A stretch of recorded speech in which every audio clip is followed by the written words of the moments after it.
everything. People are going people, right? Because the thing about it is, like you just said, human nature, right?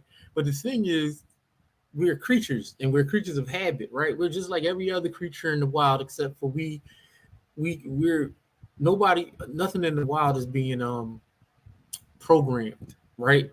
Their programming comes from genetics. Our programming comes from genetics plus all these other things, right? So we gotta be very, very, very diligent in what we consume, and that's everything, right?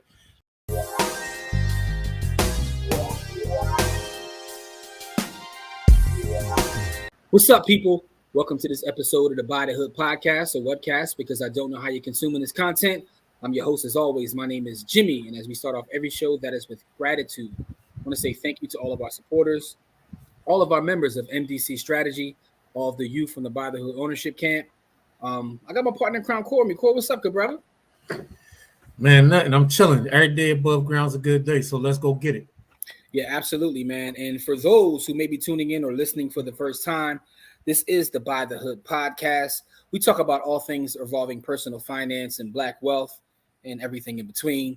And we sometimes make connections to things that people don't even recognize are related to Black wealth, but they are in our eyes. So, we kind of talk about our experiences and anything revolving personal finance and Black wealth. I have an article I want to talk about today, Core. This is an interesting article. Matter of fact, for those that are watching the video, again, you'll be able to see the article as I look at it. For those that are listening to the audio, I will put a link to the audio in the show notes, as well as a description of this specific episode, so you can take a look at this article. But those watching, you'll get a chance to see the article, but you'll also be able to click and read the article in case you want to. So I do want to say that. But this is an article that comes from CNBC. So the title of the article says, "Shoppers embrace girl math," in quotes, girl math to justify luxury purchases. Luxury purchases. Here's how it works, right? So a couple key points from the article, and this is written by Jessica Dickler. Shout out to Jessica Dickler of CNBC. Pause that. But it says TikTok's latest trend aims to reframe the narrative around luxury indulgences. Girl math breaks down the price of an item by the cost per wear, right? However, with any big ticket purchase, consumers should first consider the trade-offs, experts say, especially if it comes at the expense of your financial well-being, right? So here's the part of the article which is interesting. They started right off by saying, by nearly every measure, Americans are financially strained. So you can click on this and it'll give you different data points showing that right now we seem to be financially strained overall, yet we're coming up with new ways to justify expensive purchases. The latest way is something that's coined quote unquote girl math. It breaks down the price of an item by the cost per wear. So if you use an expensive handbag every day for a year, for example, then it might only set you back a few bucks each time you wear it. Alternatively, buying something on sale not only means you'll spend less, but the differences can be considered found money, which can be put towards something else. So it says, while the term originated from an unflattering view of women and their finances, TikTok's latest trend aims to reframe the narrative around luxury indulgences. So I'll let you guys read the rest of the article by clicking on it, but it breaks down how, the quote unquote girl math is what they call it, how it works, how people look at specific purchases. And what I'll say is this: generally speaking, I try to stay out of women's business. So I don't want anybody, clapping at me for what we're getting ready to have this conversation, what we're getting ready to say. But this is an interesting article when it pertains to Black wealth in this way. A lot of us have an income problem. We don't have enough income, but some of us have a spending problem, right?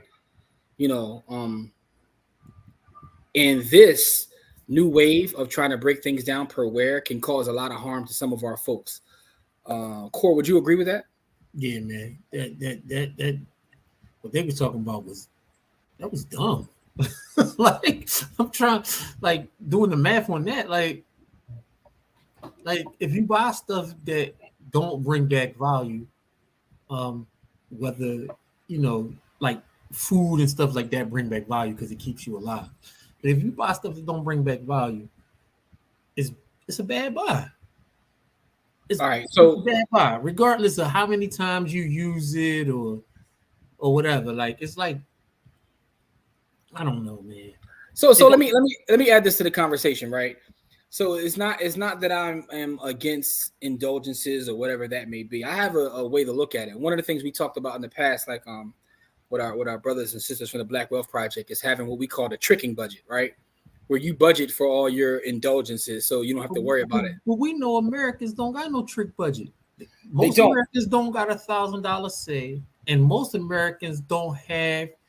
They start in a $2,000 hole. We talked about this on previous shows. Yes, we have. So so when you buy these indulgences, these luxury items, like what you're doing is you're digging a deeper hole into an already deep hole. Like you just digging the hole deeper.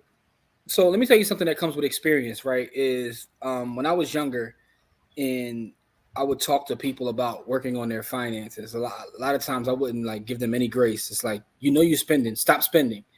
But as I get older and get wiser and read and study, I start to understand that human nature is to spend, right? Because that's just what it is. But when you look at the amount of money that is poured into marketing, right? We're fighting an uphill battle, bro. Oh, Like, for sure. we are marketed to and sold to 24/7, The 365. marketing don't give you the data; it just give you feelings, and It people gives you love feelings, feelings. but people react to feelings. Would you agree that people tend to react more to No, feelings? people love feelings. But man, listen, man. Drake said, what he said? He said, over. He said something over data, something. You know what I mean? Like he I don't said, know what the like bar is, but now you gotta let me know because I gotta use that somehow in a meme or he something. said, he said, he But said something over data, and like you know what I mean? Like basically saying like feelings over data. Like basically, I got all the data that says I'm the best, and all you got is your feelings to talk about. And okay, basically, that's where the bar go.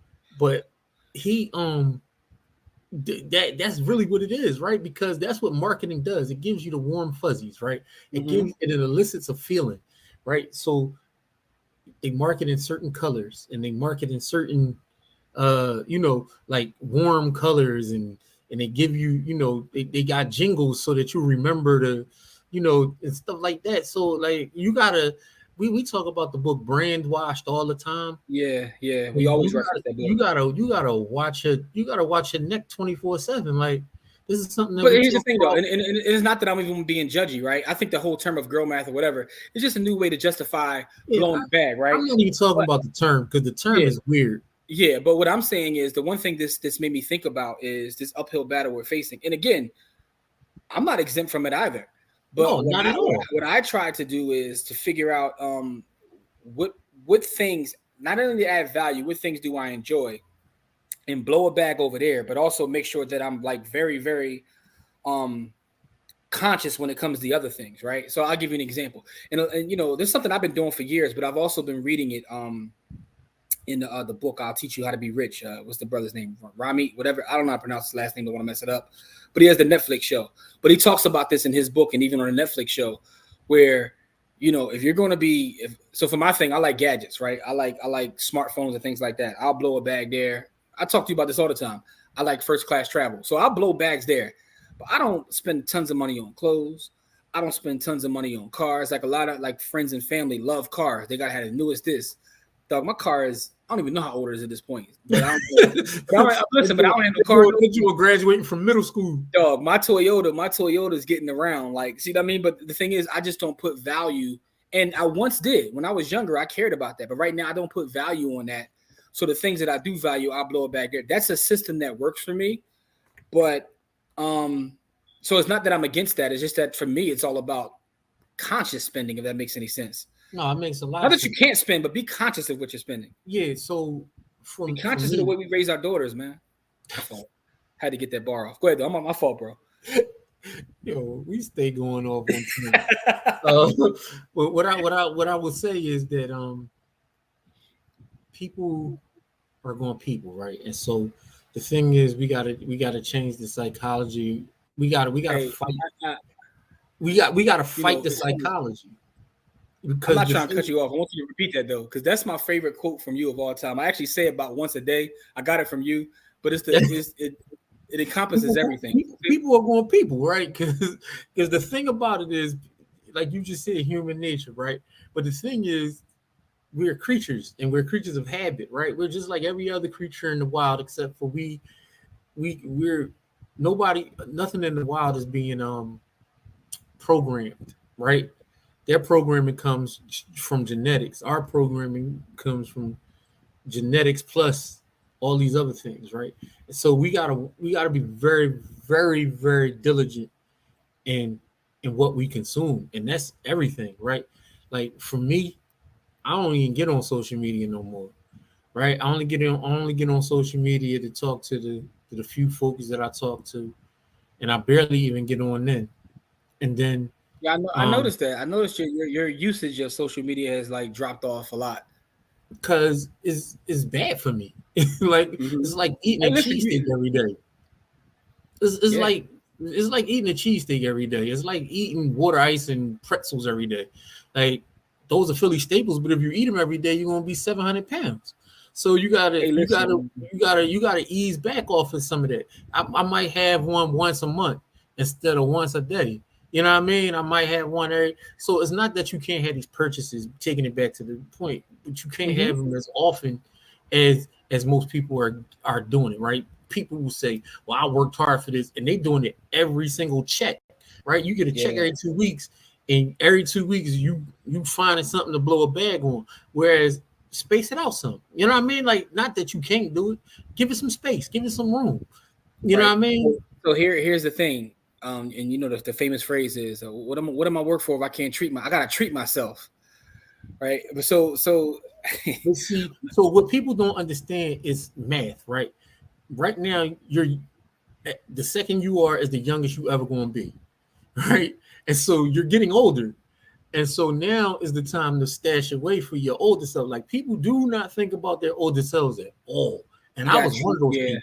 you gotta take I care was of your older one of self. those people. You got to take care because the person that's going to take care of your older self the best is you right now, right? You gotta think about what I'm gonna look like in 20 years. What is my health gonna be like? What is my, you know what I mean? And you gotta start to think about those things. And most people don't think about those things. Most people can't see past the day because they working 8 hours a day. Then they gotta drive an hour back and forth to work. Then they gotta feed themselves. Then they got kids. They got spouses. They got boyfriends, girlfriends. They got life events they want to attend, and so they don't think about what is the older me going to look like.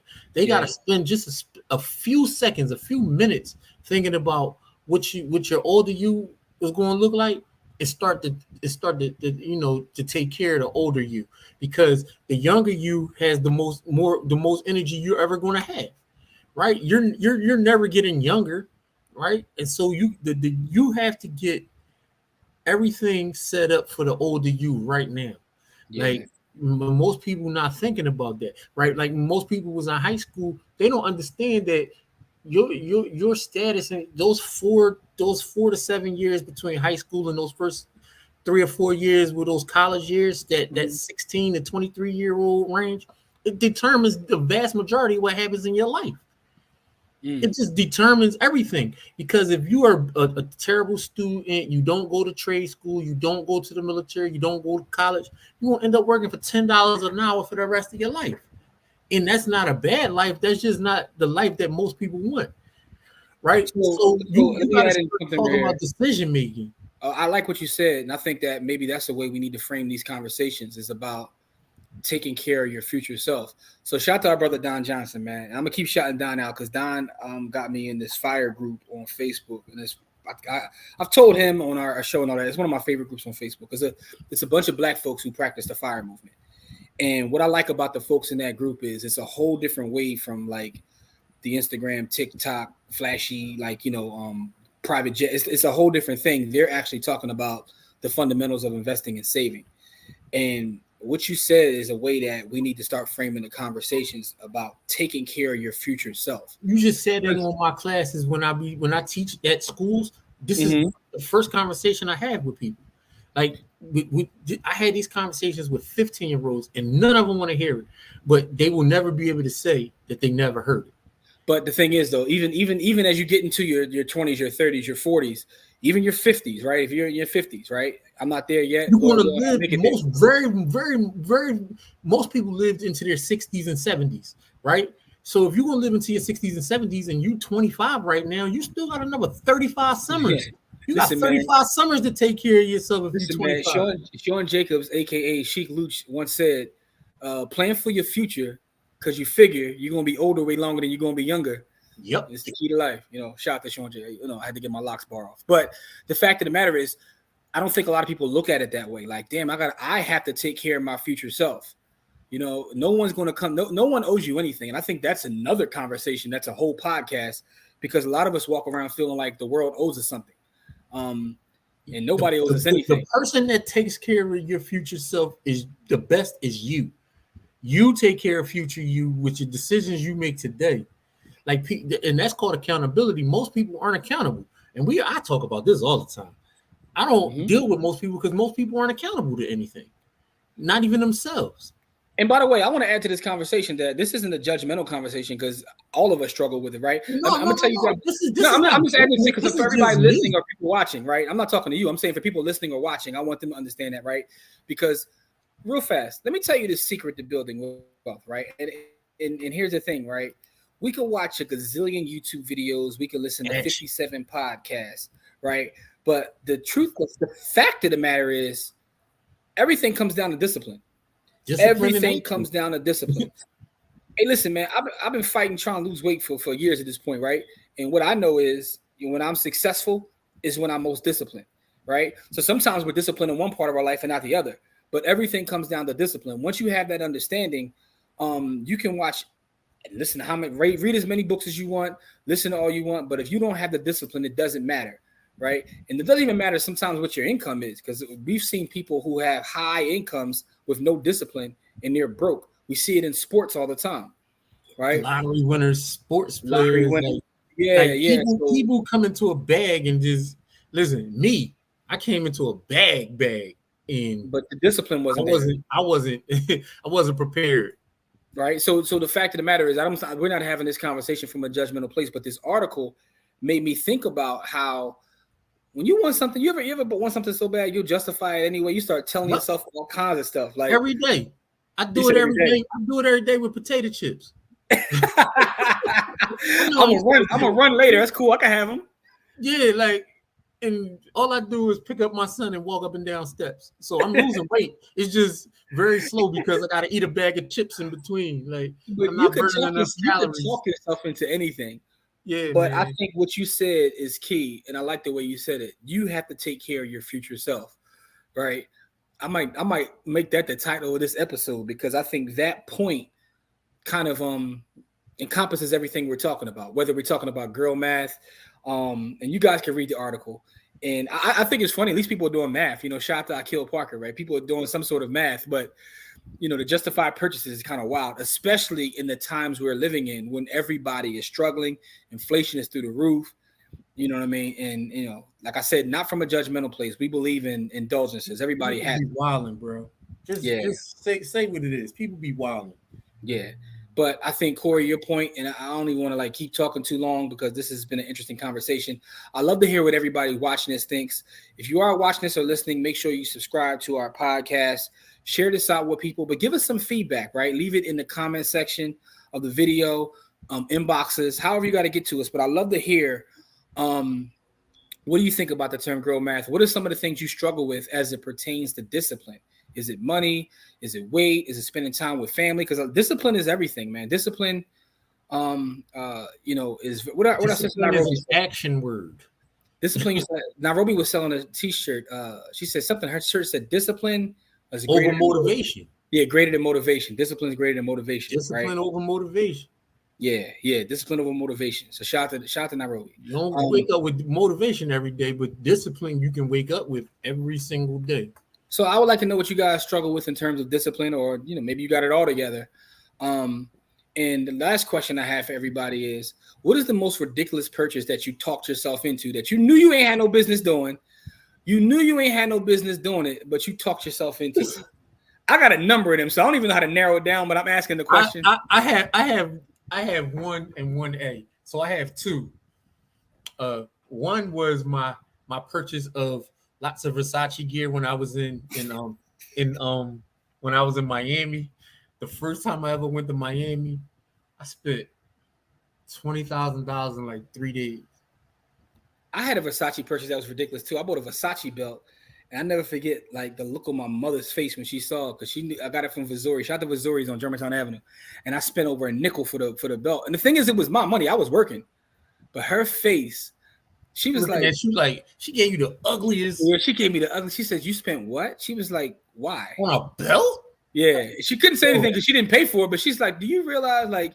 That's when how many man hours you put into that belt? Exactly where she went. That's exactly where she went. How many hours of your work, bro? I ain't gonna lie to you. I probably was only making like $4.25 an hour. You spent 3 summers buying like a whole summer on a belt. But I was killing them though. Like, you know what I'm saying? Anyway, so that was a dumb purchase. The dumbest purchase I ever made actually was a business purchase, right? And this is why I hate real estate gurus that get on Instagram and everything and talk about no one talks about the bad deals. The dumbest purchase I made, I bought a bank building one time, right? What? In Carolina, because at the time, at the time, this is before 2008 when they were giving away money like it was. They was like, who want money? You want money? So I had a tenant, which was a bank. You know what I'm saying? I'm not gonna bring the name up. Shout out to WF, but I knew nothing about commercial real estate, triple net leases, about the difference between operating in, say, single family properties versus that. It was a whole new world. I didn't like it. I hated it. Some people love it and think it's better than single family, but for me, it was a terrible purchase too, right? It was a terrible purchase. I happened to get out unscathed, but it was probably the dumbest purchase I ever made in my life. But I did it because, I could, and also it was like, all real estate purchases aren't great. Let me say that again. Let me repeat that. I have a number of purchases of property that are absolutely dreadful, right? The good thing about real estate is sometimes if you have patience, you can just wait it out, right? So that's the one thing I do have. But I hate the fact that people get online and say that you can't lose buying real estate, because that is a damn lie. That's false. I've made several bad purchases. Is why, even as a real estate investor, I haven't made a purchase in years at this point. I just had a conversation with our brother, shout out to Coach Carter. We were talking about the last deals we've done. I said, bro, I haven't done a deal in years. I've sold off personal properties and helped other people sell their properties, but I haven't purchased anything in years because, to be honest, there's no great deals out there. Some of y'all still out here buying real estate in the market where the deals are trash. Y'all grabbing a fallen knife. That's all I'm gonna say, and I'm gonna leave that alone. But probably the dumbest purchase. But tell everybody out there, man. Let us know. I ain't gonna lie. I'm still buying real estate in this. Hey man, listen. But the way I'm buying the real estate is, I only buy from the government. So I have a system, and if the numbers don't fit my system, that's back to discipline. I've become disciplined enough to only buy things that fit within your system. Right. In the past, I haven't had that discipline. Currently, I have that discipline. I'm disciplined enough to only buy from the government. I don't buy from people or from. Hey, that's fine. You got your system that works for you, and that's cool. Yeah, but I don't like to deal with people. So when you buy from the government or you buy from entities like banks and stuff like that, you're not dealing with people per se. You're dealing with an entity, and I like to deal with entities. I don't really like dealing with people. Understood. Understood.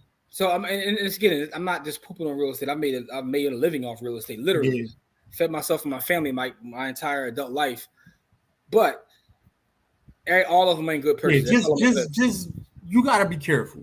So my point is, getting back to the original conversation, what is a purchase that you made that you justified? You talked yourself into, and you had no business. And what is something that you made? A Versace shirt that I wore to a club. I bought a Versace shirt, some linen pants, a Versace belt, and some shoes, and some Versace shoes. I went into the club. I paid a grip to get in the club. I paid a grip to get in VIP.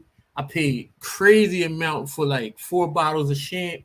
Oh, okay. So and the shirt was sweated out within 13 seconds because it was the humidity in that joint was nutty. People couldn't even appreciate the shirt because like half of the colors was faded weird because of my sweat. Like it was crazy. Yes, you was wilding. You was walking around like you just signed a max contract. Yeah, but, I did a crazy. That was a crazy night.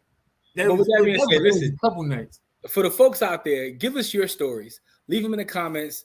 Leave them on social media. Shoot us a message. If you listen to this on the audio podcast or you're watching this on YouTube or Facebook, because that is where we air our weekly podcast, just give us your story and tell us what you struggle with in terms of discipline, man. I had an athlete night. We appreciate you guys. We love you guys.